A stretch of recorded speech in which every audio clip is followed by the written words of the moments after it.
Donc je suis avec Tad de chez Visceral à San Francisco qui a accepté de répondre à quelques-unes de mes questions par rapport à Battlefield Hardline.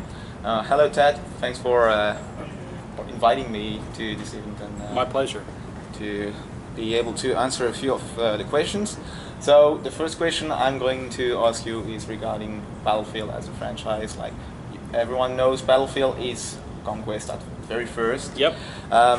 Do you want to keep it as the main game, or are you expecting to have the community play all modes equally? Well, I mean, we all know how much fun Conquest is. And Conquest has definitely been a huge main staple of Battlefield gameplay since the very beginning. If you look at like the player counts in Conquest versus the other modes, it's usually the dominant mode. Now it's my hope that with Hardline, that some of our other modes will become almost as popular as Conquest. That would be a huge victory, I think, for Hardline's flavor of Battlefield. I'd love to see things like Rescue or Hotwire see a huge percentage of the audience playing. If we get 20% or more of players into those modes, I would just absolutely think that's great. So I think Hardline does offer a slightly different take on the Battlefield universe, and it's my hope that players will find that these new modes bring some new experiences to the table and offer something different and new. That's really one of the things we're trying to get across with Hardline. What is the involvement Battlefield Hardline will have in esports compared to Battlefield 4? That's really up to the esports community, right? I mean, obviously we take competitive play very seriously, and we have a lot of players who care a lot about this, and it's a big focus for us. We'd love to get some of these more competitive modes adopted by a larger player base. We think things like Rescue have a potential to, like I said, capture a larger percentage of the players, and that would be really great from our perspective, because if we can get more players involved and being interested in competitive play, I think overall gaming will benefit from this.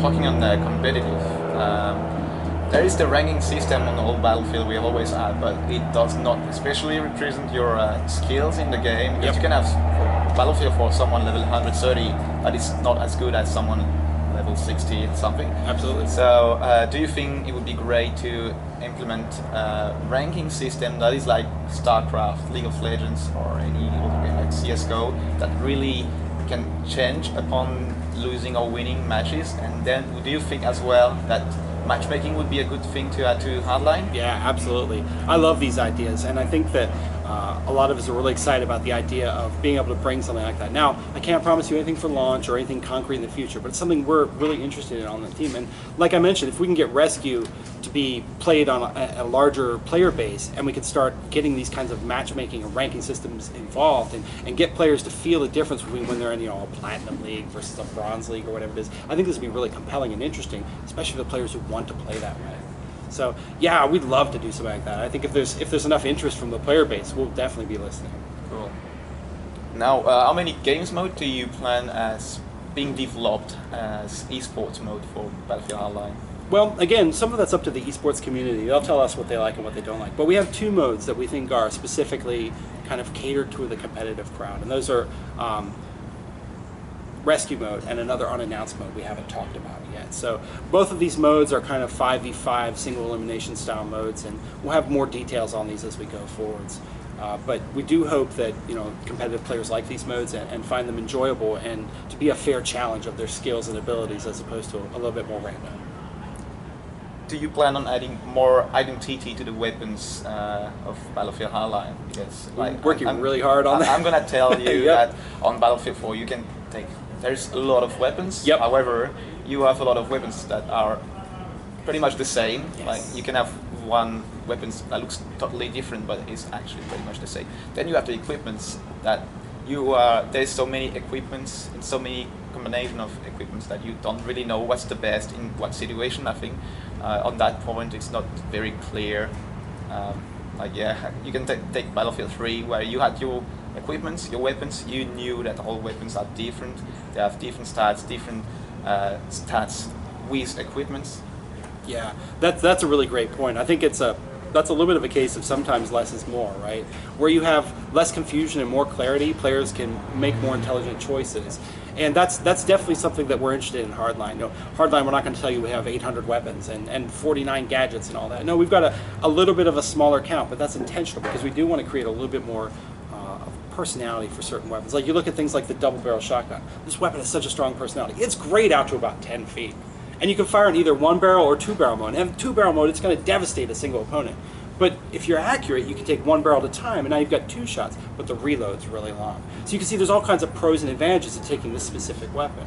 So we've really tried to give each weapon kind of a niche and a personality. I mean, weapons like the K10 with its 1200 RPM rate of fire, that's a ridiculously sick weapon to take into a close quarter situation, because you can spray, you don't have to be super accurate, but you can put a lot of rounds on target very quickly.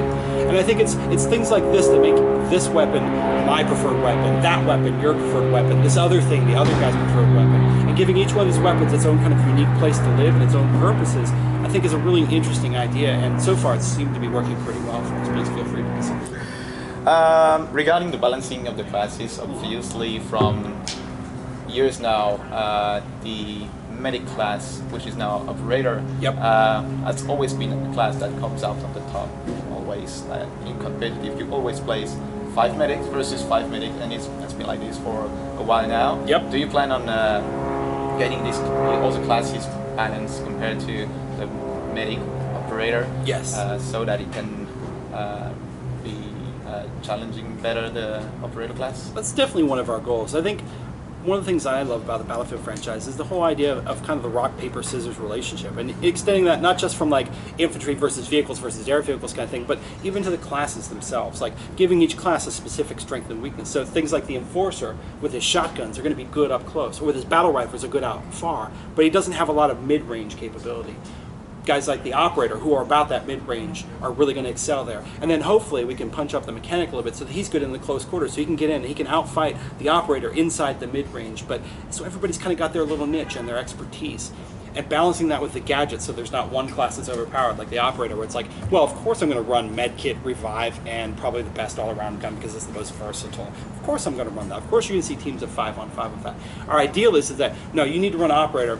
I'm going to run Enforcer with the Riot Shield so I can block some people as we go through that doorway. He's going to sit back in the spawn with a sniper and cover us in case they try to flank us. And the other guy's going to do some random thing. Maybe he's going to flank or do something, or he's going to come with us or whatever it might be. But he's going to have some other tactic that kind of pairs together. And altogether, our teamwork and our communication are what carry the day, and not necessarily my or your or his individual skill with their weapon or gadget. That's really kind of one of our goals. Of course, it's a challenge. That's an ongoing thing. We see how people play. There's a level of emergence with the play that we can't get to in the dev studio. We have to wait till 2 million players are playing this every day. And once we can see that, we can start to address some of the issues we see or fine-tune some of the balance. So I really look forward to getting this in the hands of players and seeing what they do with it. Will there be jets in Battlefield Hardline? We don't have any jets. Okay. We have helicopters, we have air vehicles, but we don't have any jets. They didn't really make sense inside the theme of the cops and criminals setting. It didn't. We played around with some ideas, and they didn't really seem to bring a lot to the gameplay. They didn't really seem to offer something that worked inside the fiction of being either a police officer or a criminal. It didn't really seem to fit very well, and it didn't bring a lot of advantages to the gameplay. So no, we don't currently have jets. What's your expectations upon Hardline's launch compared to Battlefield's launch? Well, my biggest goal, and I think the goal of the entire team, is to make sure that it's stable and it works day one. Now that's a huge thing to ask, because this is such a complex game and there's so many people involved, there's so many systems involved, but it's a big key point for all of us. We really want to have as successful a launch as we can, make sure everything's stable, make sure players can play, make sure they can connect. So that's a huge goal for us. It's really important. I hope it will be the case. I hope so too. We'll find out. Thanks a lot for answering my questions. My pleasure.